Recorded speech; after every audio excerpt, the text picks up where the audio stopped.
Hello, everybody. My name is Aren, and this is the Croatia Confidential podcast. I'm joined by my brother Aren and my father Christopher Elliott. How are you both doing? Hello. I'm feeling great. How are you? Aaron's got the voice today. I am doing just great myself.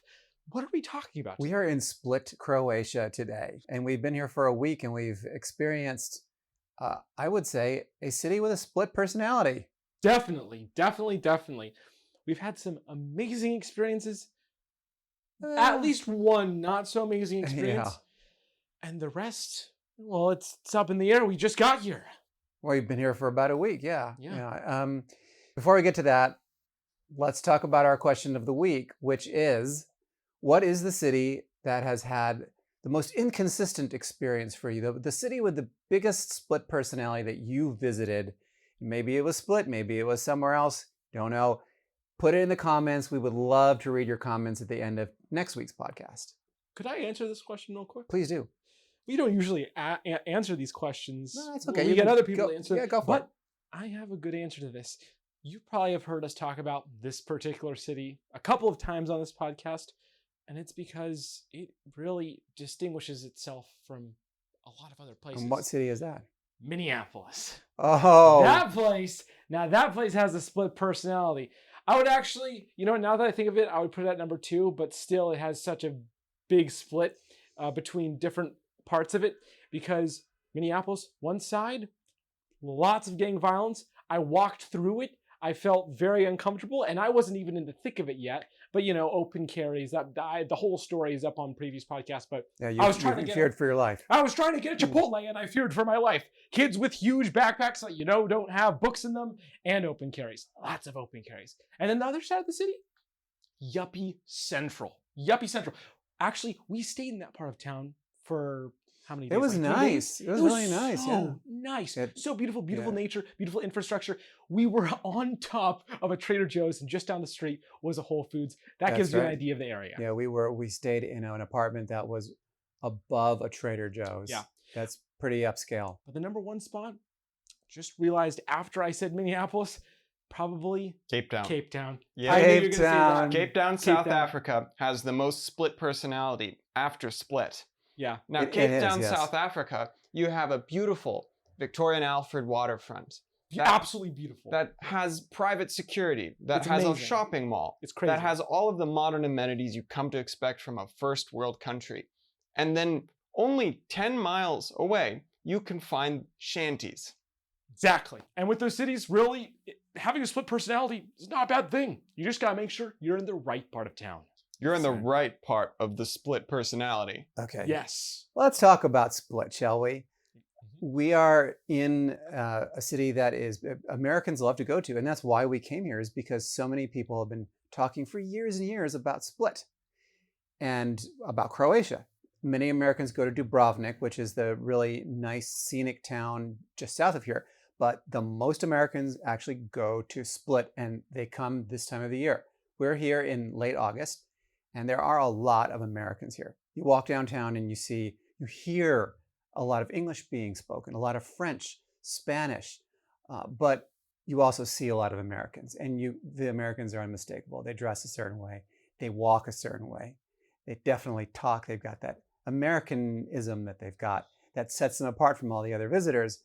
So we're here with a lot of other tourists, and so you have this downtown, but then you have where everyone actually lives in Split, and that place is not quite so beautiful, picturesque, doesn't have all the beautiful architecture, the history. Aren, describe what it looks like here, please.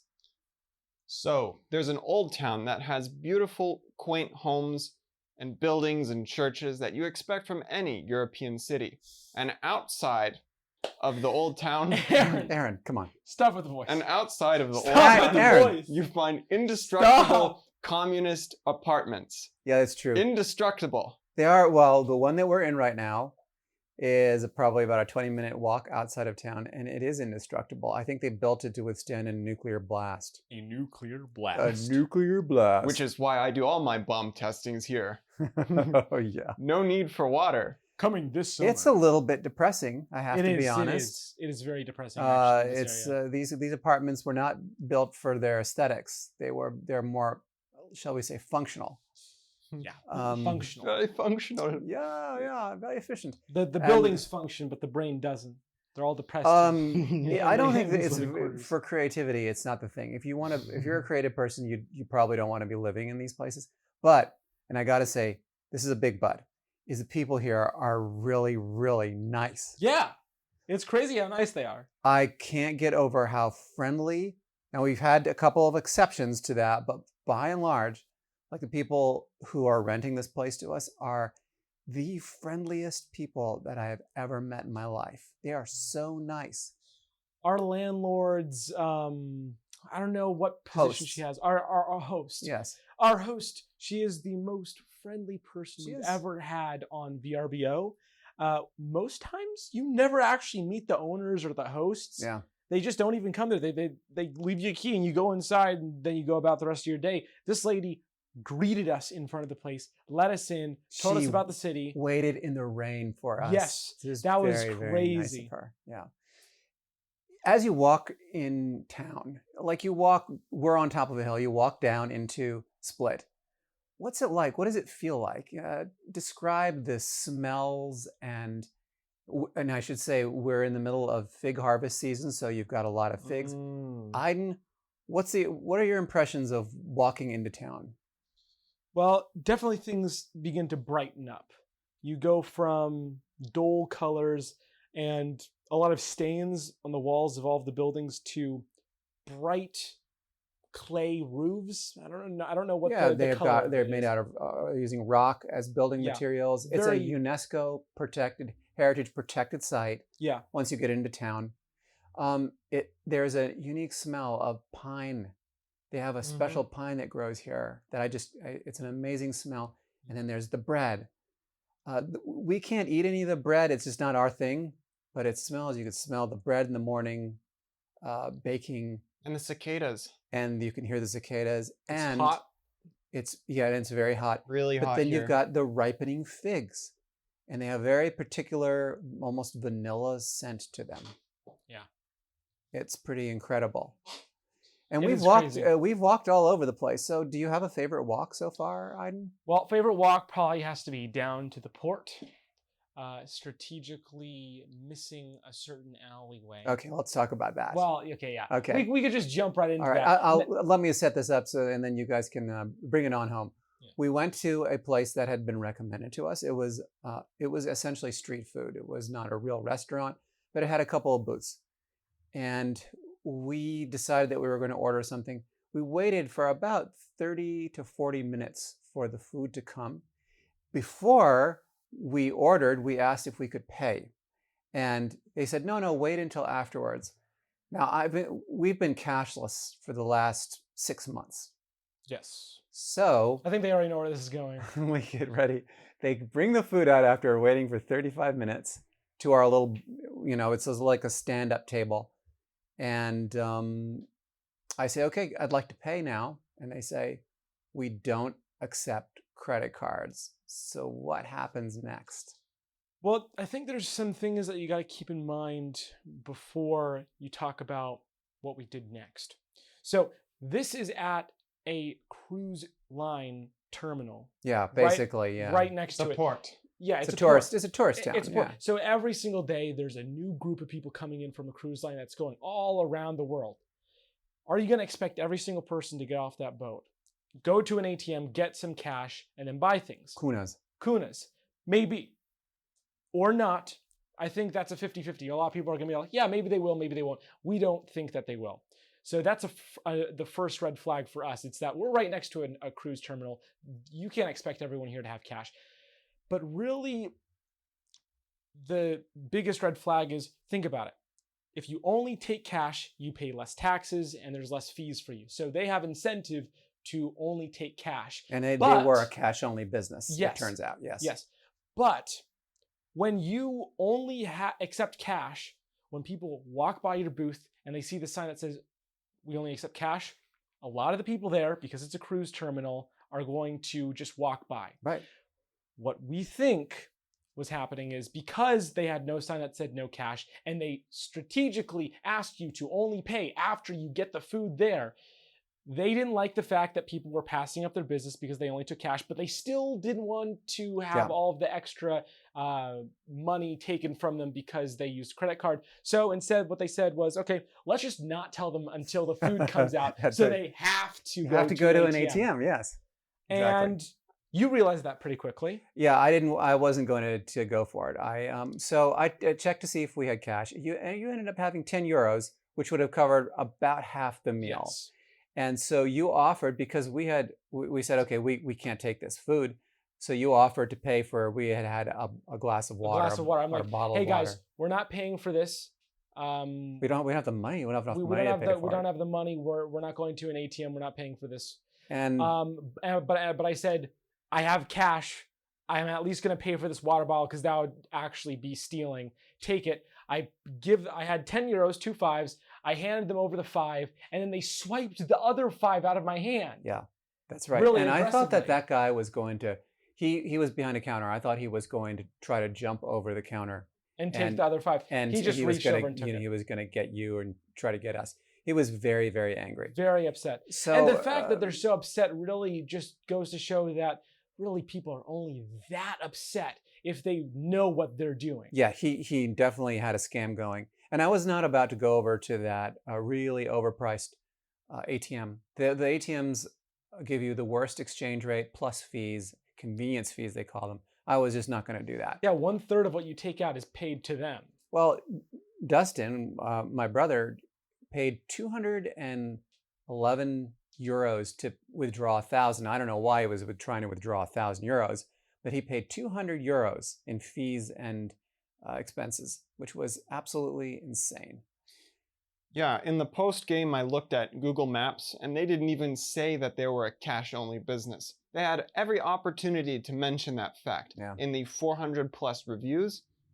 And so basically, they leave most of their customers having to take out reams of cash from a Euronet ATM, which takes something like 20%. Yeah, I know. It was They ridiculous. could simply just increase the prices. So that was our sole negative experience with Croatia so far. Everything else has been amazingly positive. The people have been nice. They try to speak English to you. It's not like Paris where they don't want to speak English to you, even though I still love Paris. But here they like Americans. They're very friendly. The city itself, the old town, is really nice. And if it weren't for like this communist era suburb that we were living in, this would be the perfect place to stay. Now, most Americans do not stay out in the suburbs. They stay in town and they never get to see this place. So in a sense, we're really having an authentic experience here. Yeah, but it's a type of authentic experience where it's not something you'd go after as a tourist. So we would tell people, if you want an authentic experience, this is probably not the authentic experience you'd want. Yeah, just stay in not. town and enjoy yourself. You're gonna have a great time there. Probably don't want to walk out here just because, it's not that it's unsafe. Actually, everyone here looks very decent. Like basically what I'm trying to say is we haven't seen any homeless people. No crime, no people with knives, if that's the thing that you would look out for. We haven't felt threatened at all. Yeah. It just has like a depressing architectural feel. Yeah. Well, that was all these buildings here in the suburbs were built in the 1970s when communism was still here. It was still Yugoslavia, and it's kind of like it makes you think of the past and how far Croatia has come since the dissolution of Yugoslavia and the war in the 1990s. This place, it's amazing that downtown Split is still here because it could have easily gotten demolished by the communists or destroyed, and it still is. It's very, very beautiful. We are going to see some of that. We're going to, apparently Game of Thrones was filmed here, and they have a museum. They have catacombs. We are going to visit all those, and we will report back next week on all that. Mm-hmm. Oh, but before we go, we want to share a secret. right? We share secrets here. Confidential. It's called Confidential, yeah. So let's do some secrets. Why don't you talk about the deconsecration of the church and Oh, no. yeah. We had a meeting with one of the tourism officials here in town just today, and he was talking about some of the more inappropriate It was like a tourist church behaviors. in Dubrovnik he was Oh talking yeah, about. that was funny. Yeah, now every time we mention a church, we tourists- think of something Yes. very, very, very So sinister. yeah, tourists do some pretty stupid things, and this was Extra really, really stupid. Yeah. It involved a female tourist, and her gender is very important to the story. And she walked into a church and apparently disrobed, and then did something. The tourist guide wouldn't tell me what it was. And it was so bad that the bishop had to reconsecrate the church. And the proof, it was all on video. That's right. We were having a conversation about that. Anyway, I am never. It never ceases to amaze me the things that tourists do when they're on vacation, and that definitely. I'm gonna have to do some research and find out what was going on there. But that Research. Research. Yeah, well, I'm just curious to know. Research, you say. I don't want to see the video. I just want to know what happened. That's all. I'm sure. I'm sure. I know, not really. Let's repeat our question of the week one more time, in case you missed it, which is, what city has had the most split personality that you have visited? If you have ever said to yourself, wow, I could write a tale of two cities about this place, I'd love to know about it. So which city has offered the best of times and the worst of times? I feel for like if you? it's a Tale of Two Cities, then they must have had a very interesting evening. Maybe. Yeah. So please leave your comments and we will get to them in next week's podcast. But now let's talk about your last comments. In our last podcast, we talked about our Hurtigruten. Hurtigruten. I never say that correctly. Cruise in Norway. We had so many great comments. We asked about your best cruise ever. And KP says, I took 4 Windjammer cruises off the coast of Maine. Wow, 4 cruises, all on the Louis R. French. No engine, all sails. Sounds like so much fun. Wow. Joy says, I can't wait to hear about your cruise. We will not stop talking about it. Don't worry about it, Joyce. Kit says, the Galapagos is a once-in-a-lifetime trip. We marveled at giant land tortoises and swam with sea turtles. My favorite experience. Guys, Galapagos is definitely on our list. And I even said in the comments, I'm ready, Kit. I am ready. John says, Antarctica, 7 days crossing and back and 9 landings on the continent. The Drake crossing is either the Drake Shake or the Drake Lake. I'm betting that if we tried to do it, it would be the Drake Shake, because we always get the waves. It's just our luck. ACW says the most adventurous cruise, Galapagos. Another vote for the Galapagos. Now I really want to go. And DW says, this looks like a really great adventure. I'm glad you could do it with the boys. In 2015, we went to New Zealand as part of an Australia-New Zealand Cook Islands trip. We are headed to Australia soon. This is going to be exciting. Maybe we'll get to do a cruise while we're there. We could actually do that Galapagos Islands cruise. I mean, we got 2 whole comments about that. That's pretty significant, if I do say so myself. We could do that towards the end of the trip because it is in South Africa. Not South Africa, South America. Yeah, we're going to do it. We're going to do that. No question about it. Yeah. Kathleen says, my first cruise was on a freighter that went from Tilbury docks in England to several ports in Europe before going to 9 different countries in Africa. That is a total adventure. So, wow, that's a lot of really great comments. Oh, I forgot David. David said, we're currently sailing on the Seabourn Norway Fjord cruise. Hey, we saw you there, David. We waved. Did you see us? I'm kidding. Thanks for listening to the Elliott Confidential podcast. You have more fun listening to it than we do making you gotta it. keep your head in the game, Dad. This is for their entertainment purposes. Okay, all right. Sorry about that. Anyway, thanks everyone for listening, and we will see you next week. Bye. Ciao.